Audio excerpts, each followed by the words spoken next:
दोस्तों, आज हम गौतम बुद्ध की कहानी से जानेंगे अपने मन को समझने का सूत्र। नमस्कार दोस्तों, आपका स्वागत है हमारे चैनल पर। दोस्तों, मनुष्य का मन भी बड़ा चालाक होता है। वह उसे उसके ही जाल में फंसा देता है।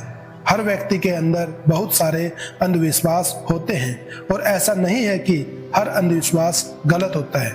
जैसे कि मान लें आप नशा करते हो और नशा करके अपने आसपास गंदगी का माहौल बनाए रखते हैं, तो इसका असर आपके जीवन पर भी जरूर पड़ता है, चाहे आप ये मानो या ना मानो। एक छोटी सी कहानी से मैं आपको ये समझाने का प्रयास करूंगा कि हमारा मन हमें कैसे हमारे ही अंधविश्वासों में बांधकर रख देता है।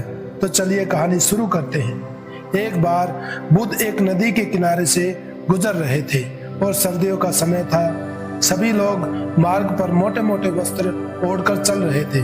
तभी बुद्ध की नजर एक व्यक्ति पर पड़ती है जो नदी के ठंडे पानी में डुबकी लगा रहा होता है। इतनी सर्दी होने के बावजूद वो उस ठंडे पानी में डुबकी क्यों लगा रहा होता है? बुद्ध उस व्यक्ति को देखकर थोड़ा आश्चर्यचकित होते हैं, क्योंकि वो व्यक्ति कांप भी रहा था और नहा भी रहा था। बुद्ध उस व्यक्ति से इतनी ठंड में नदी में डुबकी लगाने का कारण पूछते हैं। फिर वो व्यक्ति बताता है कि वो सुबह सुबह नदी में नहा धोकर पूजा के लिए जा रहा था।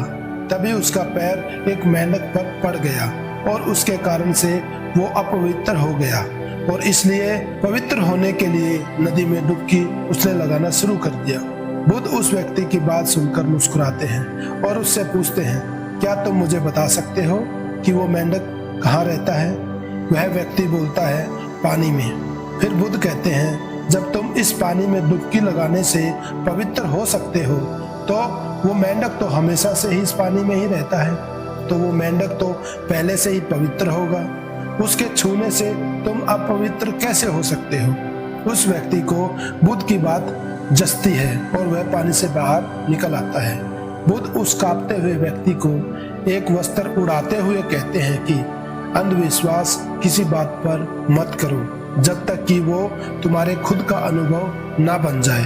फिर बुद्ध कहते हैं कि मनुष्य अपने मन के कारण ही दुख पाता है। जो चीजें अपवित्र हैं उन्हें तो वह अपवित्र नहीं मानता, लेकिन जो चीजें पवित्र हैं उन्हें वो अपवित्र मानता है। जैसे कि लोग नशा करते हैं, वह विचार करते हैं और एक दूसरे से घृणा का भाव भी रखते हैं, लेकिन इन्हें वो अपवित्र नहीं मानते। वे मानते हैं कि कोई जीव जो उनके जीवन में कोई भी प्रभाव नहीं डालता है वो अपवित्र है। मनुष्य हमेशा अंधविश्वासों में ही जीता है, जिसके कारण वो अपना पूरा जीवन अच्छे से नहीं जी पाता। फिर वो व्यक्ति बुद्ध से पूछता है कि सबसे बड़ा अंधविश्वास क्या है, हे बुद्ध? फिर बुद्ध कहते हैं कि मनुष्य का सबसे बड़ा अंधविश्वास ये है कि उसे लगता है कि वह अपने मन के द्वारा ही अपने मन से मुक्त हो जाएगा, यानी अपने मन के द्वारा ही अपने जीवन के सभी दुखों से मुक्त हो जाएगा। तुम अपने चारों तरफ देखो, तुम पाओगे कि हर व्यक्ति अपने ही मन के जाल में उलझा हुआ है। कोई डरा हुआ है तो कोई उम्मीदों में ही जी रहा है और किसी को ये लगता है कि कल सब अपने आप ठीक हो जाएगा। लेकिन वास्तविकता ये है कि जब तक मनुष्य अपने मन को नहीं समझेगा तब तक कुछ भी ठीक नहीं हो सकता और यही शाश्वत सत्य है। वो व्यक्ति बुद्ध से पूछता है कि मन को कैसे समझा जाता है? बुद्ध कहते हैं कि जागरूकता के द्वारा। पूरे दिन जब भी याद आए जागरूक होकर देखो कि तुम्हारा मन तुमसे क्या करवा रहा है।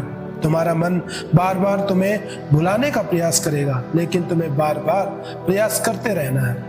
तुम्हें दिन में ये बार बार देखना है कि क्या तुम उसी रास्ते पर जा रहे हो जो तुम्हें वहां तक पहुंचाएगा जहां तुम जाना चाहते हो, क्योंकि यही सूत्र है अपने मन को समझकर मन से मुक्त होने का। तो दोस्तों, महात्मा बुद्ध की इस कहानी से हमें ये प्रेरणा मिलती है कि हमें ज्यादा अंधविश्वासों में नहीं घुसना चाहिए। हमें पूरा जागरूक होकर अपने मन को, अपने विचारों को देखते रहना चाहिए और हमें ये देखना चाहिए कि हम क्या कर रहे हैं, क्या वो सही है, क्या वो गलत है। अगर कोई चीज गलत है तो हमें उसको रोकना है और जो चीजें सही हैं वो हमें करते रहना है।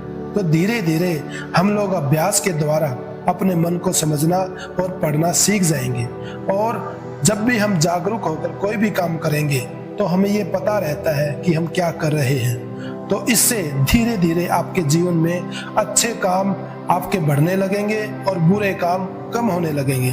तो दोस्तों, मिलता हूं कल आपसे एक और नई कहानी के साथ। तो तब तक आपका पूरी वीडियो देखने के लिए बहुत बहुत धन्यवाद।